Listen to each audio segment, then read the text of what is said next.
السلام علیکم ورحمۃ اللہ وبرکاتہ۔ فرض علوم کورس آج ہم بیان کریں گے شرک کا بیان۔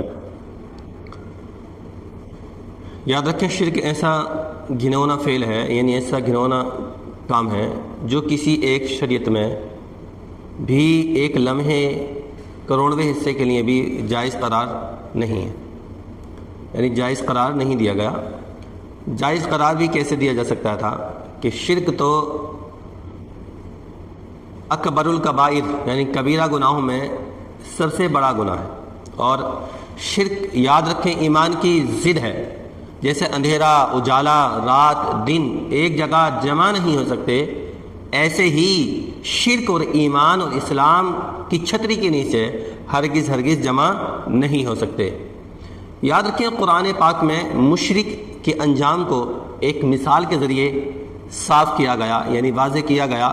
جو شخص کسی بلند و بالا جگہ پر، مقام پر سے زمین پر گر پڑے تو پرندے اس کی بوٹی بوٹی نوچ کر لے جاتے ہیں، یا پھر ہوا اس کے جسم کے جو اعضاء ہوتے ہیں ان کو علیحدہ علیحدہ کر کے دور کسی وادی میں پھینک دیتی ہے۔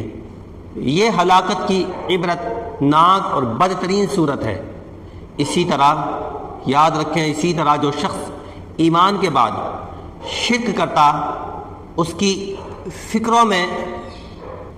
فکروں کو منتشر کر دیتی ہے،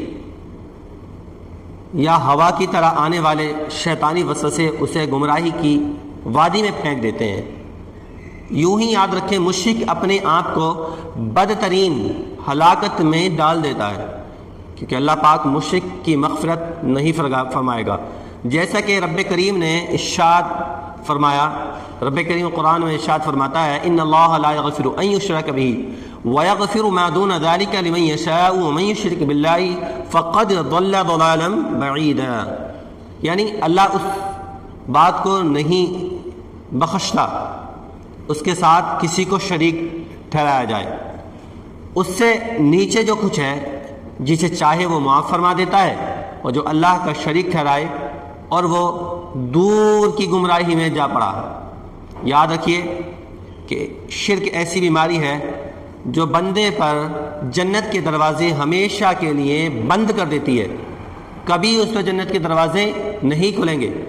دوزخ کی دائمی یعنی دوزخ کا جو دائمی ٹھکانہ بنا دیتا ہے، کہ شرک جنت کے دروازے ہمیشہ کے لیے بند کر دیتا ہے اور دوزخ کا اس کے لیے دائمی ٹھکانہ بنا دیتا ہے۔ جیسا کہ اللہ پاک ارشاد فرماتا ہے، انہ من یشرک باللہ فقد حرم اللہ علیہ الجنۃ ومأواہ النار وما للظالمین من انصار۔ اللہ فرماتا ہے، بے شک جو اللہ کا شریک ٹھہرائے تو اللہ نے اس پر جنت حرام کر دی ہے۔ کیا کر دی ہے؟ حرام کر دی ہے، اور اس کا ٹھکانہ دوزخ ہے، اور ظالموں کا کوئی مددگار نہیں۔ اب ہم جانیں گے شرک حدیث کی روشنی میں ہمارے پیارے نبی صلی اللہ علیہ وسلم نے حضرت معاذ بن جبل رضی اللہ عنہ کو یوں نصیحت فرمائی، لا تشرک باللہ شیئا وَإِن قُتِلْتَ وَحُرِّقْتَ، یعنی اللہ کے ساتھ کسی شے کو شریک نہ ٹھہرا، اگرچہ تجھے قتل کر دیا جائے یا تجھ کو جلا دیا جائے۔ پیارے آقا صلی اللہ علیہ وسلم کا فرمان عالی شان ہے، کیا میں تمہیں اکبر الکبائر یعنی سب سے بڑے کبیرہ گناہوں کے بارے میں نہ بتاؤں؟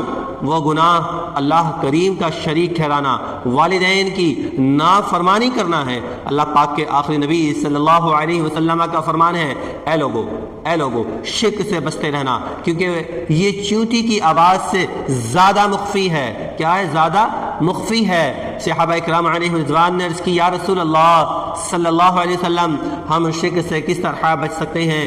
تو آپ صلی اللہ علیہ وسلم نے ارشاد فرمایا، یہ دعا پڑھ لیا کرو، اللہم انا نعوذ بک ان نشرک بک شیئا نعلم ونستغفرک لما لا نعلم، یعنی اے اللہ ہم دانستہ طور پر کسی کو تیرا شریک ٹھہرانے سے تیری پناہ چاہتے ہیں، اور نادانستہ طور پر ایسا کرنے پر تجھ سے ہم مغفرت چاہتے ہیں۔ اب پتہ ہے، ہم جانیں گے کہ شرک کے معنی کیا ہیں۔ شرک کے معنی کیا ہے؟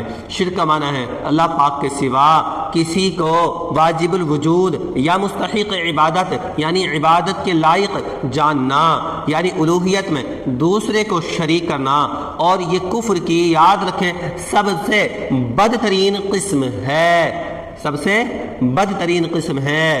اور ہم نے جانا کہ اوپر جو کہا گیا واجب الوجود اور اس کی اصطلاح بیان کی گئی، اس کے بھی ہم معنی جانیں گے، اس کے بھی معنی بتائیں گے کہ واجب الوجود کے معنی کیا ہے۔ تو یاد رکھیں، واجب الوجود ایسی ذات کو کہتے ہیں جس کا وجود یعنی ہونا، جس کا وجود یعنی ہونا ضروری، عدم محال یعنی عدم یعنی نہیں ہونا، غیر ممکن ہے یعنی وہ ذات ہمیشہ سے ہے اور ہمیشہ رہے گی، جس کو کبھی فنا نہیں، کسی نے اس کو پیدا نہیں کیا بلکہ اسی نے سب کو پیدا کیا۔